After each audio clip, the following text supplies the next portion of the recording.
You ask Tiger to calculate. This deals with linear inequalities with one unknown.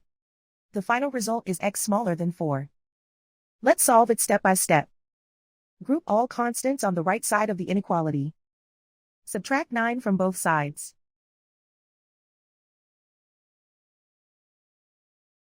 Simplify the arithmetic.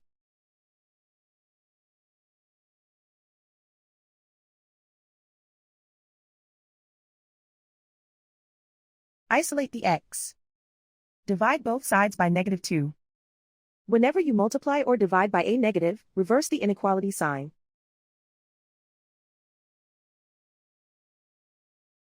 Cancel out the negatives.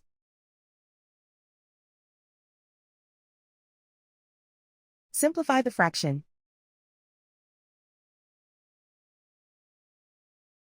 Cancel out the negatives.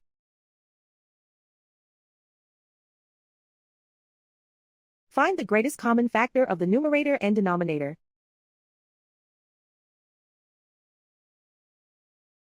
Factor out and cancel the greatest common factor.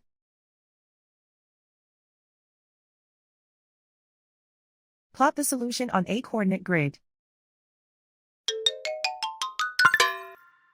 And so the final result is x smaller than 4.